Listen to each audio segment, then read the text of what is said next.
नमस्ते दोस्तों, मैं हूं अंजलि और आपका स्वागत है आपके अपने चैनल अंजलि जेआरएफ होल्डर पर। आज हम टीचिंग एप्टीट्यूड की लास्ट क्लास पढ़ रहे हैं क्योंकि 8 से 10 स्लाइड ही बची हैं जो मुझे आपको पढ़ानी है। लेकिन क्लास शुरू करने से पहले मैं आपको कुछ ज़रूरी बातें बता देती हूँ। जैसा कि एक कमेंट में मुझसे कहा गया था कि आप क्लासेस बंद मत करिएगा व्यूज़ और इन सब के चक्कर में, तो मैं आपको बता देती हूँ कि इस क्लासेस को जो शुरू करने का मेरा उद्देश्य था, मैं चाहती हूँ कि जो समस्याएं मुझे अपनी तैयारी के दौरान आई वो और किसी भी विद्यार्थी को ना आए। इसीलिए मैं चाहती हूँ कि जितना कुछ मैंने पढ़ा और जितना आपको ज़रूरत है मैं वो आपको इन क्लासेस के माध्यम से प्रोवाइड करा सकूँ। इसीलिए आप बिल्कुल भी परेशान मत होइए, ये क्लासेस बंद नहीं होंगी।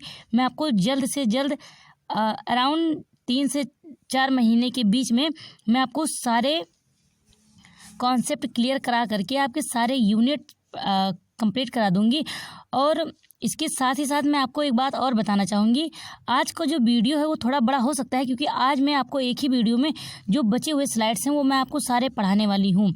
एंड अब इसके बाद आपको क्या करना होगा, अगर आप टीचिंग एप्टीट्यूड में 5 आउट ऑफ 5 मार्क्स चाहते हैं, 5 आउट ऑफ 5 क्वेश्चन सही करके 10 आउट ऑफ 10 मार्क्स चाहते हैं, तो इसके लिए आपको एक काम करना है।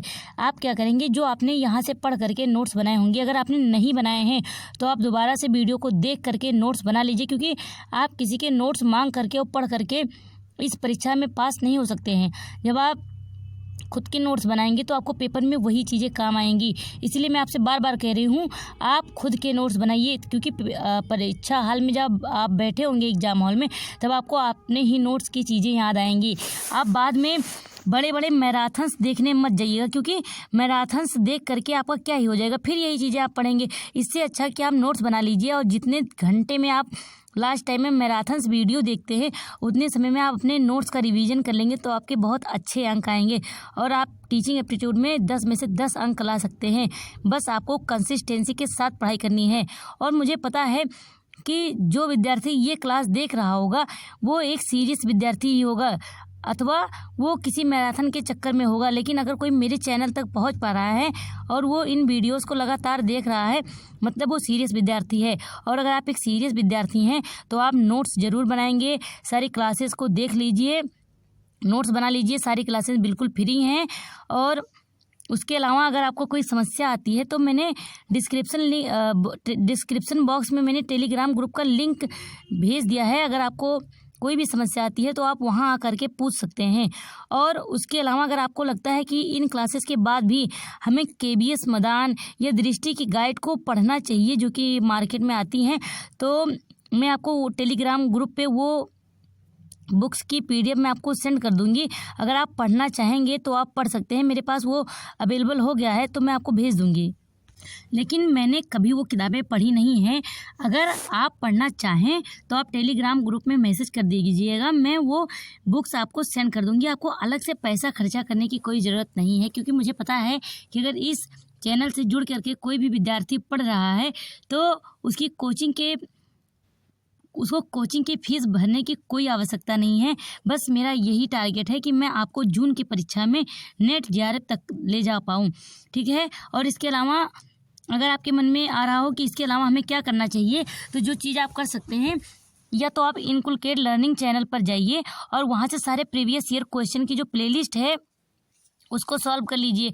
या अगर आपको वो प्लेलिस्ट नहीं मिल पा रही है तो आप मुझे टेलीग्राम ग्रुप में मैसेज कर दीजिए, मैं आपको वो सारी क्लासेस प्रोवाइड करा दूंगी। और अगर आप फिर भी कोई बुक लेना चाहते हैं तो यूथ कंपटीशन की जो बुक आती है प्रीवियस ईयर क्वेश्चन की, उसको ले लीजिए और उसको अब से ले करके जब तक आपका पेपर आए तब तक उसको 2 से 3 बार हल कर लीजिए। अगर आपको कोई भी इस परीक्षा में पार लगा सकता है तो वो है प्रीवियस ईयर क्वेश्चन। जितने अच्छे से आप प्रीवियस ईयर क्वेश्चन को एनालिसिस करेंगे आपके उतने क्वेश्चन ज़्यादा सही जाने की संभावनाएं हैं। जितने कॉन्सेप्ट इस यूनिट से हो सकते हैं मैंने कुछ भी छोड़ा नहीं है, मैंने लगभग सभी चीज़ें पढ़ा दी हैं आपको। जो शायद मुझसे पढ़ने में छूट गई होंगी वो भी मैंने आपको पढ़ा दिया है। तो अगर आपका ये प्रश्न होगा कि क्या इसके बाद कोई मैराथन्स वीडियो या किताब पढ़ने की आवश्यकता है, तो मेरे हिसाब से तो नहीं है, लेकिन हाँ प्रीवियस ईयर क्वेश्चन आपको पढ़ने पड़ेंगे। वो आपको सॉल्व करने पड़ेंगे, क्योंकि बिना प्रीवियस ईयर क्वेश्चन के आपका कुछ भी होने वाला नहीं है। वैसे अगर सारे यूनिट अगर आपके कवर हो जाएंगे तो मैं भी पूरा प्रयास करूँगी कि मैं आपको सारे प्रीवियस ईयर क्वेश्चन भी करा दूँ, लेकिन चूँकि मैं भी एक विद्यार्थी ही हूँ, मैं भी अभी एक स्टूडेंट हूँ, मेरा भी अभी मैं 3rd सेमेस्टर चल रहा है, मेरे वाइवा फिर क्लासेस बहुत सारी चीज़ें अभी इस बीच आने वाली हैं, तो मैं आपसे एकदम प्रॉमिस नहीं कर सकती हूँ कि मैं आपके सारे PYQs करा ही दूँगी। सो आप एक काम करेंगे कि अगर हो सकता है आपसे तो आप प्रीवियस ईयर क्वेश्चन अभी से लगाना शुरू कर दीजिए, ठीक है। तो आज की क्लास हम स्टार्ट करते हैं। सबसे पहला है सिमुलेशन मॉडल। सिमुलेशन मॉडल क्या होता है? ये इसमें एक ऐसी टेक्निक है जहाँ पर टीचर को ट्रेनिंग दिया जाता है कि आप क्लास में कैसे जाएंगे, कैसे पढ़ाएंगे, लेकिन एकदम आर्टिफिशियल माहौल होता है। आपको लगेगा नहीं कि आप ट्रेनिंग कर रहे हैं, बल्कि आप लोग को लगेगा कि आप सच में क्लास में हैं। लिखा है teaching is a technique where teaching trainees practice skills and manage classroom seniors in a safe artificial environment that mimics real life situations। अब इस सिमुलेशन मॉडल की ज़रूरत क्यों पड़ती है? देखिए, ऐसा माना जाता है कि अगर आप विद्यार्थी के सामने सही बातें बोल रहे हैं तो हो सकता है कि विद्यार्थी वो चीज़ ना सीखे, लेकिन अगर आपसे एक भी गलती हो जाती है या एक भी गलत वर्ड का अगर आपने प्रयोग कर लिया तो विद्यार्थी उन चीज़ों को पहले सीख जाते हैं। स्टूडेंट उन्हीं चीज़ों पर ज़्यादा ध्यान देते हैं जहां आपसे गलती होती है, ये बात आपको पता होगा। तो इसीलिए सिमुलेशन मॉडल बनाया गया है जहां पर टीचर को आर्टिफिशियल माहौल दिया जाता है और उनको टीचिंग स्किल्स की प्रैक्टिस करवाई जाती है। क्लासरूम के हालत को कैसे मैनेज करना है, ये सारी चीज़ें उनको सिखाई जाती है। यह मॉडल क्लासरूम के अनुभव को दोहराने के लिए रोल प्लेइंग या ऑनलाइन प्रोग्राम जैसे टूल्स का इस्तेमाल करता है। ये ऑफलाइन भी होता है और ऑनलाइन भी होता है, जिसमें टीचर को सिखाया जाता है, जिससे नए टीचर जो होते हैं वो रणनीतियों के साथ एक्सपेरिमेंट कर पाते हैं, बिना किसी असल दुनिया के नतीजों के गलतियों से सीखते हैं। अगर हो सकता है कि अगर आपके पास टीचिंग एक्सपीरियंस नहीं है, आप क्लास में जाएं डायरेक्ट पढ़ाने लगें तो आपसे बहुत सारी गलतियां हो जाएंगी, आपको ना समझ में आए कि हमें कैसे क्लास को स्टार्ट करना है, कैसे ख़त्म करना है। इसीलिए सिमुलेशन मॉडल जो बनाया गया है कि आप बिना गलतियों के चीज़ों को सीख सकें। आत्मविश्वास आपका बढ़ता है कि हमारे पास एक्सपीरियंस है कि किस तरह से हमें पढ़ाना है। आपके अंदर पॉजिटिव फीडबैक मिलता है आपको कि मैं इस चीज़ को कर सकता हूँ, और असल क्लासरूम में जाने से पहले अपनी क्षमताओं को बेहतर बनाने के लिए फीडबैक आप पाते हैं। In a simulation model the teachers main role is to explain the situation rules roles and objectives clearly to help student engage meaningful in the simulated activity. एक सिमुलेशन मॉडल में टीचर की मुख्य भूमिका स्थिति, नियम, भूमिकाएं और उद्देश्यों को साफ तौर पर समझाना होता है ताकि छात्र सिमुलेटेड गतिविधि में सार्थक रूप से शामिल हो सकें। ये एक आर्टिफिशियल क्लास होता है जहां टीचर को ट्रेनिंग दी जाती है कि वो किस तरह से बच्चों को पढ़ाएंगे और क्लास को मैनेज करेंगे। बस आप इतना याद रखिए। अगला है मूक्स, जो कि आपका बहुत इंपॉर्टेंट टॉपिक है, और यहाँ पर जितनी चीज़ों को मैंने हाईलाइट किया हुआ है, आप अगर शॉर्ट वीडियो में देखेंगे तो मेरे नोट्स भी यहीं से बने हुए हैं, और इन चीज़ों से हर जो भी वर्ड आपके यहाँ हाईलाइट हैं उन सारी चीज़ों से आपके प्रश्न बने हुए हैं। इन्हें इसलिए मैंने सभी चीज़ों को हाईलाइट कर दिया है ताकि आपको सोचना ना रहे कि इनमें क्या इंपॉर्टेंट है। मूक्स, सबसे पहला है मूक्स का आपको फुल फॉर्म याद करना है, मैसिव ओपन ऑनलाइन कोर्सेज, क्योंकि ज़्यादातर तो आपसे हमेशा यही पूछ लिया जाता है कि what is full form of MOOCs. तो मूक्स मतलब होता है मैसिव ओपन ऑनलाइन कोर्सेज। ये होते क्या हैं? तो MOOCs are web based courses designed for unlimited participation and open access via the internet, typically offering free और low cost access to educational content from universities and experts globally. ये web आधारित course है जो unlimited भागीदारी और internet के जरिए open access के लिए डिजाइन किए गए हैं, जो आमतौर पर दुनिया भर के विश्वविद्यालय और विशेषज्ञों से एजुकेशनल कंटेंट तक मुफ्त या कम लागत वाली पहुंच प्रदान करते हैं। अगर आप मूक्स का इस्तेमाल करते हैं तो आप इंटरनेट के जरिए जो एजुकेशन है उसको दूर तक पहुंचा सकते हैं, ग्लोबली आप पहुंच प्रदान कर सकते हैं। These platforms provide flexible learning opportunities for individuals to gain new skills, further their careers, or pursue lifelong learning with popular providers including कौन कौन है जो इन पर कंटेंट प्रोवाइड करता है? तो वो है कर्सेरा, EDX, इसको एजुकेशन एक्स भी कहते हैं, EDX का नाम आप याद रखेंगे, एंड उडासिटी, जो कि यहाँ पर कंटेंट प्रोवाइड करते हैं। ये इनका नाम आप बहुत अच्छे से याद रखेंगे, क्योंकि कभी कभी क्या करता है कि आपको 5 ऑप्शन दिए जाएंगे, उसमें कर्सेरा, EDX, उडासिटी रहेगा और उसके साथ साथ और 2-3 ऑप्शन दे दिए जाते हैं। फिर आपसे पूछा जाता है कि इनमें से कौन कौन प्रोवाइडर हैं जो कि मूक्स पर कंटेंट प्रोवाइड करते हैं। अगला है स्वयं। स्वयं बहुत ही इम्पोर्टेंट टॉपिक है अपने आप में। अगर आपने पेपर दिया होगा तो आपको पता होगा, अगर आप पहली बार पेपर देने जा रहे हैं तो आप एकदम अपने दिमाग में फिट कर लीजिए कि स्वयं से क्वेश्चन बनेगा, हर हाल में क्वेश्चन बनेगा ही बनेगा। स्वयं का फुल फॉर्म, पहली बात तो सबसे इम्पोर्टेंट फुल फॉर्म है, बहुत बार फुल फॉर्म ही दे दिया जाता है। जब आप पहली बार देखेंगे तो आपको लगेगा कि जब ऑप्शन आएगा तो हम कर लेंगे, लेकिन वहाँ पर इतना माइनर चेंज किया जाता है कि आप कंफ्यूज हो सकते हैं। सो आप सबसे पहले इसका फुल फॉर्म लिख लेंगे, study webs of active learning for young aspiring minds, और इसको आप बार बार पढ़ेंगे तो आपको ये याद हो जाएगा। उसके बाद Swayam is a programme initiated by the government of India. Swayam का जो प्रोग्राम है वो किसके द्वारा बनाया गया है? गवर्नमेंट ऑफ इंडिया के द्वारा बनाया गया है। इसके 3 कार्डिनल प्रिंसिपल हैं। एजुकेशन के लिए स्वयं के 3 कार्डिनल प्रिंसिपल हैं, जो कि पहला है एक्सेस, उसके बाद इक्विटी एंड क्वालिटी। और जब आपसे पेपर में क्वेश्चन पूछा जाता है तो उसमें क्वालिटी के जगह इक्वालिटी कर दिया जाता है। समझे आप लोग, क्वालिटी के जगह इक्वालिटी। इसीलिए आप बहुत ही फोकस के साथ नोट्स बना रहे हैं तो वहाँ पर लिखिएगा access, equity and quality. Equality मत लिखिएगा, इक्वालिटी जो है, इक्वालिटी आपको ऑप्शन में दिया रहेगा तब भी आपको वो टिक नहीं करना है। एक्सेस, इक्विटी एंड क्वालिटी, ये 3 कार्डिनल प्रिंसिपल हैं। उसके बाद मूक platform was developed by AICTE इन 2016, यानी जो मूक का प्लेटफॉर्म है वो AICTE के द्वारा बनाया गया है 2016 में। उसके अलावा स्वयं को कब लॉन्च किया गया? इस बार की परीक्षा में डायरेक्ट यही पूछा गया है किसी शिफ्ट में कि स्वयं को कब लॉन्च किया गया। तो स्वयं को लॉन्च किया गया था 9 जुलाई 2017 को। किसके द्वारा? MHRD के द्वारा, ministry of human resource development. जितने भी पॉइंट आपको हाईलाइट दिख रहे हैं वो बहुत इंपॉर्टेंट पॉइंट है, वहाँ से प्रश्न बने हैं, मैं आपको फिर से बता दे रही हूँ। तो स्वयं को किसने कब लॉन्च किया गया? 9 जुलाई 2017 को। किसके द्वारा किया गया? तो ministry of human resource development के द्वारा, to provide one integrated platform and portal for online courses. इसको इसलिए बनाया गया है, ये एक ऐसा प्लेटफॉर्म है जहां पर आपको 9 से लेकर के क्लास 9 से लेकर के और पोस्ट ग्रेजुएशन तक आपको सारे जितने भी कोर्सेज होते हैं वो ऑनलाइन और फ्री आपको प्रोवाइड किए जा सके, इसीलिए स्वयं को बनाया गया है। UGC has already issued the UGC credit framework for online learning courses through Swayam regulation 2016, advising the universities to identify courses where credit can be transferred on the academic record to the of the student of courses done on Swayam. अर्थात अगर आप स्वयं से पढ़ाई कर रहे हैं तो उसके जो क्रेडिट हैं उनको आप अपने सर्टिफिकेट में भी ट्रांसफ़र करवा सकते हैं। अब मेरा आपसे ये प्रश्न है कि स्वयं के जो कोर्सेज हैं उनका कितना प्रतिशत क्रेडिट जो है वो आप ट्रांसफ़र करवा सकते हैं अपने सर्टिफिकेट में, या मुझे ढूंढ के बताएंगे कमेंट सेक्शन में, आप मुझे कमेंट करिएगा।